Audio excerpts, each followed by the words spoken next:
Hello everyone, আমি অভিজিৎ। তোমরা দেখছো ফার্মাসি ইনফরমেশন চ্যানেল।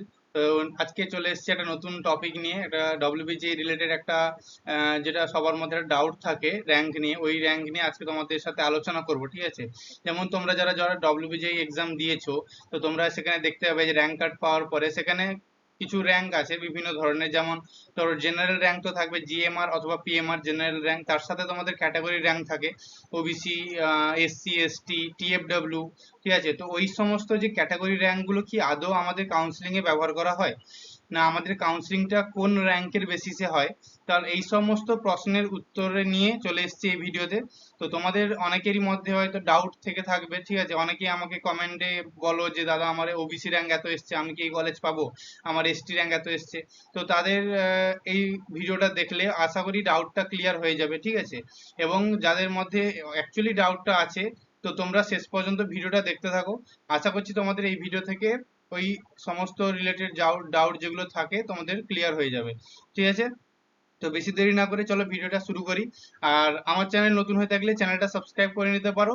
আমি কাউন্সিলিং রিলেটেড সমস্ত রকমের ভিডিও এখানে পেয়ে যাবে তোমরা, ঠিক আছে? যাতে তোমাদের কাছে কোনো আপডেট মিস না হয়ে যায়, সেই জন্য চ্যানেলটাকে এখনই সাবস্ক্রাইব করে নাও। আর ভিডিও যদি ভালো লাগে তাহলে একটা লাইক করে দিও, ঠিক আছে? তো চলো ভিডিওটা শুরু করা যাক। তো দেখো, ডব্লিউবিজেই যারা এক্সাম দিয়েছিলে, তো তোমাদের যারা র্যাঙ্ক কার্ডে দেখবে বিভিন্ন তিন মানে বিভিন্ন রকমের র্যাঙ্ক সেখানে দেখতে পাবে। যেমন তোমাদের একটা জিএমআর র্যাঙ্ক থাকে, একটা পিএমআর র্যাঙ্ক থাকে, ঠিক আছে? আর ক্যাটাগরি র্যাঙ্ক থাকে। তো জিএমআর মানে হচ্ছে জেনারেল মেরিট র্যাঙ্ক, যেটা তোমাদের ইঞ্জিনিয়ারিং এর জন্য ব্যবহার করা হয়। আর যাদবপুর ইউনিভার্সিটিতে ফার্মাসি পড়তে গেলে ওখানে জিএমআরটাই কনসিডার করা হয়, অনলি যাদবপুরেই শুধুমাত্র হয় এটা। তারপরে তোমাদের পিএমআর আছে, যেটা ফার্মাসি মেরিট র্যাঙ্ক, ঠিক আছে? ফিজিক্স আর কেমিস্ট্রি কম্বাইন স্কোর নিয়ে যে র্যাঙ্কটা তৈরি হয়, আর ওটা হচ্ছে পিএমআর। আর এবং ক্যাটাগরি র্যাঙ্ক থাকে, যাদের ক্যাটাগরি থাকে ওবিসি এ বা ওবিসি বি, এসসি, এসটি, তারপরে টিএফডব্লিউ ক্যাটাগরি, তিন রকমের একটা ক্যাটাগরি এখানে র্যাঙ্ক দেখতে পাওয়া যায়। তো এখানে আসলে একটা কোশ্চেনটা হচ্ছে যে কোন র্যাঙ্কের বেসিসে আমাদের কাউন্সিলিংটা হবে, ঠিক আছে? তো স্বভাবতই দেখো, এখানে কাউন্সিলিংটা আমি প্রথমে বলে দিই। কাউন্সিলিংটা হচ্ছে তোমাদের শুধুমাত্র জেনারেল মেরিট র্যাঙ্ক আর ফার্মাসি মেরিট র্যাঙ্ক, যেটা জিএমআর আর পিএমআর এর বেসিসে তোমাদের হবে। যারা ইঞ্জিনিয়ারিং এর জন্য কাউন্সিলিং করাবে তাদের জিএমআর এর বেসিসে র্যাঙ্ক মানে কাউন্সিলিংটা হবে। আর যারা ফার্মাসির জন্য কাউন্সিল করবে তাদের পিএমআর এর বেসিসে কাউন্সিলিংটা হবে। তো তোমাদের মনে প্রশ্ন আসতে হবে, তাহলে ও এসসি, এসটি, ওবিসি এই র্যাঙ্ক গুলো কিসের জন্য, তাই তো? তো দেখো বলে দিই, যেমন আমাদের জন্য ক্যাটাগরি আছে জেনারেল। ধরো সাপোজ ভাবো, জেনারেল সমস্ত স্টুডেন্টরা জেনারেলে পরীক্ষা দিচ্ছে। এবার তার জন্য জেনারেল মেরিট র্যাঙ্ক আছে, মানে তুমি অত নম্বরে তুমি পাস করেছো, মানে ধরো সাপোজ 1000 জন পরীক্ষা দিচ্ছে, 1000 জনের মধ্যে তোমার র্যাঙ্ক এসছে ধরো 500, তাহলে তুমি 1000 জনের মধ্যে 500 নম্বরে আছো। ওই রকম ভাবেই এখানে বলতে গেলে যে এসসি, এসটি, ওবিসির মধ্যে যারা মানে শুধুমাত্র ওবিসি যদি বলি, আমি ওবিসি বি ক্যাটাগরির জন্য সমস্ত ওবিসি বি ক্যাটাগরি স্টুডেন্টদের মধ্যে তোমার যে র্যাঙ্কটা আছে তুমি অত নম্বরে আছো, মানে বুঝতে পারলে জিনিসটা? জিনিসটা হচ্ছে যে যতজন ওবিসি বি ক্যান্ডিডেটরা পরীক্ষা দিয়েছে, তার মধ্যে তোমার যদি তোমার র্যাঙ্ক যত আসছে, ওই র্যাঙ্কিং করছো তুমি টোটাল ওবিসি ক্যান্ডিডেটদের মধ্যে। সেমনই ভাবে এসসি বা এসটি হলেও যতজন এসসি বা এসটি ক্যান্ডিডেট পরীক্ষা দিয়েছে, তার মধ্যে তোমার র্যাঙ্কিং যতটা আছে তুমি তার মধ্যেই অত নম্বরে আছো, মানে এসসি এসটি দের মধ্যেই অত নম্বরে আছো, ঠিক আছে? সেমনি টিএফডব্লিউ একই রকম ভাবে, যত টিএফডব্লিউ ক্যান্ডিডেট পরীক্ষা দিয়েছে তার মধ্যে তুমি তোমার র্যাঙ্কিং অনুযায়ী তুমি তত নম্বর আছো টিএফডব্লিউ ক্যান্ডিডেটদের মধ্যে।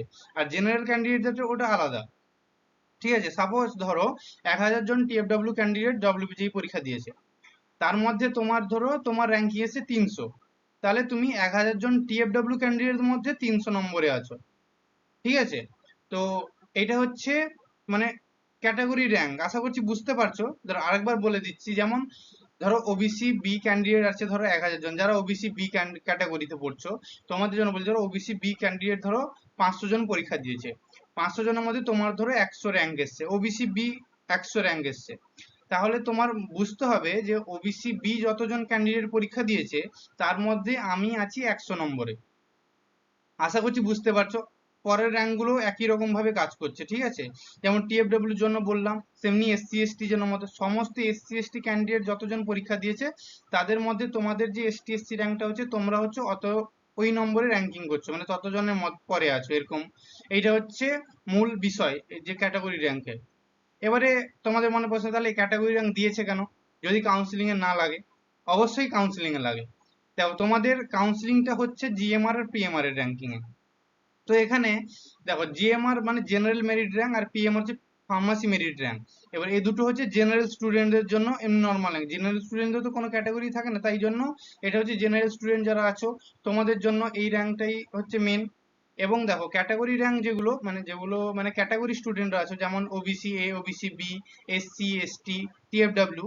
তো তোমাদের জন্য হচ্ছে কি হয়, যে কাট অফটা যেটা জেনারেল স্টুডেন্টদের জন্য হয় তার থেকে একটু কম যায়, শুধুমাত্র আমাদের ক্যাটাগরির উপরে। যেমন সাপোজ ধরো জেনারেল র্যাঙ্ক, মানে কোনো একটা কলেজের কাট অফ গেছে ধরো তোমার 1000, ঠিক আছে?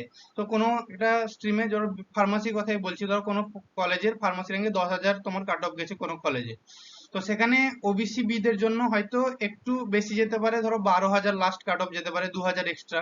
অথবা এসসি এসটিদের জন্য হয়তো 20,000 থেকে 25,000 হতে পারে, ঠিক আছে? ওটা হচ্ছে তোমাদের, মানে তোমরা ওই জেনারেল র্যাঙ্কের উপরে তোমরা কিছু ছাড় পাচ্ছ, এটা একটা চলতি কথাই ভেবে রাখো, ঠিক আছে? যারা ক্যাটাগরি র্যাঙ্ক আছো তোমরা একটু ছাড় পাচ্ছ ক্যাটাগরির জন্য। এটা নয় যে তোমরা ক্যাটাগরিতে যে র্যাঙ্কটা করেছো ওই র্যাঙ্কেই তোমরা কলেজ পাবে, ওটা নয়, ঠিক আছে? তোমরা জেনারেল র্যাঙ্কেই কলেজ পাবে, কিন্তু তোমাদের জন্য কিছু ছাড়ের ব্যবস্থা আছে তোমাদের ক্যাটাগরির জন্য, ঠিক আছে? আশা করছি বিষয়টা তোমরা বুঝতে পারছো, ঠিক আছে? বুঝতে পারলে একটা লাইক করে দিও। আর যদি কোনো কিছু ডাউট থেকে থাকে এই বিষয়ে, আরো যদি কিছু জানতে চাও, যদি আমি ভিডিওতে কিছু ছেড়ে দিয়ে থাকি, তাহলে আমাকে কমেন্ট বক্সে জানাও, আমি অবশ্যই তোমার রিপ্লাই দেওয়ার চেষ্টা করবো, ঠিক আছে? তো এইটা হচ্ছে মূল বিষয়, যেটা হচ্ছে তোমাদের জেনারেল র্যাঙ্কটাই কাজে লাগবে, এবং তোমাদের এসসি এসটি ওবিসি ক্যাটাগরি যেগুলো আছে ক্যাটাগরি র্যাঙ্কটা তোমাদের হেল্প করবে যে ওই কলেজটা পাওয়ার জন্য, ঠিক আছে? যেমন আমি প্রিভিয়াস ইয়ারের যেমন দেখবে তোমাদের র্যাঙ্কিং কাট অফ যেগুলো, সেখানে দেখবে ধরো একটা কলেজের সম্বন্ধে বলি, যেন একটা কলেজে যেমন ধরো প্রিভিয়াস ইয়ারে second round of the or cut off গেছিল, জিএমআর বা পিএমআর র্যাঙ্ক বলছি, ঠিক আছে? পিএমআর র্যাঙ্কই বলছি, ফার্মাসি যেহেতু বলছি। তো পিএমআর র্যাঙ্কে ধরো কাট অফ হয়েছিল 12,500, ঠিক আছে? 12,500 জেনারেল র্যাঙ্কে ছিল। ওই জায়গাটা দেখতে গেলে দেখো ওবিসি বি ওখানে গেছিল 14,000 কাছাকাছি, অ্যারাউন্ড 14,000। আর এসসি এসটি গেছিল অ্যারাউন্ড 22,000-এর মতো, এসসিদের বা এসটিদের জন্য। আর এসসিদের অ্যারাউন্ড 18,000 এরকম হবে, ঠিক আছে? আর টিএফডব্লিউ ক্যান্ডিডেট যারা ছিল তো ওরা গেছিল ধরো 7,000 মতন হবে, ঠিক আছে? তো এখানে ধরো এখানে অনেকের মধ্যে প্রশ্ন আসবে যে দেখো ওবিসি বি ক্যান্ডিডেটদের জন্য 14,000 গেছে, মানে যারা ওবিসি বি তে, ওবিসি বি র্যাঙ্ক 14,000 নয়, ঠিক আছে? যাদের পিএমআর র্যাঙ্ক 14,000 ওদের জন্য, ওবিসি যারা পিএমআর র্যাঙ্ক 14,000 ও ওবিসি বি আছে ওরাই পেয়েছে, ঠিক আছে? বুঝতে পারছো কথাটা? যারা টিএফডব্লিউ ক্যান্ডিডেট পাচ্ছে, দেখো টিএফডব্লিউ ক্যান্ডিডেট যারা পাচ্ছে তারা দেখো টিএফডব্লিউ তে ধরো তোমার র্যাঙ্ক হয়েছে 2,000, টিএফডব্লিউ র্যাঙ্ক বলছি, ঠিক আছে? এবার টিএফডব্লিউ র্যাঙ্ক 2,000 হয়েছে, তার তোমার টিএফডব্লিউ র্যাঙ্ক ক্যাটাগরি আছে, এবং তোমার সেখানে মানে জেনারেল র্যাঙ্ক যেটা হচ্ছে পিএমআর, ওটা তোমার হচ্ছে 10,000, ঠিক আছে? তাহলে এবারে হচ্ছে কলেজের উপর ডিপেন্ড করছে যে তোমরা তোমাদের মানে কলেজের সিট অনুযায়ী, বিভিন্ন কলেজে তো টিএফডব্লিউ সিট কম থাকে, মোটামুটি 5টা 4টা এরকম থাকে টিএফডব্লিউ সিট। এবারে সিট অনুযায়ী তুমি ওই কলেজে যদি পাও তাহলে চান্স পেতে পারো টিএফডব্লিউ তে, নাহলে পাওয়ার সম্ভাবনা নেই। আর মানে জেনারেলি তোমাদের টিএফডব্লিউ যারা পায় ক্যান্ডিডেটরা, মোটামুটি তাদের জেনারেল র্যাঙ্ক 10,000-এর মধ্যে থাকে, তবেই তারা টিএফডব্লিউ পাওয়ার সম্ভাবনা থাকে। 10 থেকে 12,000-এর মধ্যে থাকলেই টিএফডব্লিউ তে পাওয়ার সম্ভাবনা থাকে, ঠিক আছে? না হলে অতটা পাওয়া যায় না টিএফডব্লিউ তে। তো এইটা হচ্ছে তোমাদের এটা বিষয়, ঠিক আছে? যেমন সবসময় তোমরা জেনারেল র্যাঙ্কটাকেই ফলো করবে। জেনারেল র্যাঙ্কের উপরে যে টিএফডব্লিউ র্যাঙ্ক যাচ্ছে বা ওবিসি র্যাঙ্ক যাচ্ছে, ওটা সবই কিন্তু জেনারেল র্যাঙ্কের উপরেই। আশা করছি বিষয়টা বোঝাতে পারছি। তোমাদের মধ্যে যারা যারা কমেন্ট করছিলে যে আমার এসসি র্যাঙ্ক এত হয়েছে বা আমার টিএফডব্লিউ র্যাঙ্ক এত হয়েছে, আমি কি এখানে কলেজ পাবো বা এখানে কলেজ পাবো, তো তোমাদের বিষয়টা জানা অত্যন্ত জরুরি যে তোমাদের পিএমআর বা জিএমআর র্যাঙ্কের বেসিসেই শুধুমাত্র কাউন্সিলিংটা হবে। তো তোমরা ওখানে কিছু ছাড় পাবে র্যাঙ্কে, ধরো তোমাদের জন্য র্যাঙ্ক একটুখানি লো যেতে পারে জেনারেল র্যাঙ্ক, জেনারেল ক্যান্ডিডেটদের থেকে। তো এটাই হচ্ছে মূল বিষয়, ঠিক আছে? আশা করছি তোমাদের বিষয়টা বোঝাতে পেরেছি। আর যদি তোমাদের ডাউট ক্লিয়ার হয়ে গিয়ে থাকে, একটা লাইক করে দিও চ্যানেলে, আর চ্যানেল নতুন হয়ে থাকলে একটা সাবস্ক্রাইব করে নিও পরবর্তী ডব্লিউবিজি রিলেটেড সমস্ত রকমের আপডেট পাওয়ার জন্য, যাতে তোমাদের কাছে কোনো আপডেট মিস না হয়ে যায়।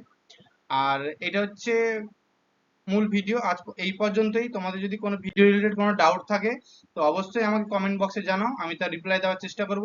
ঠিক আছে, তো দেখা হচ্ছে পরের ভিডিওতে, ততক্ষণের জন্য টাটা।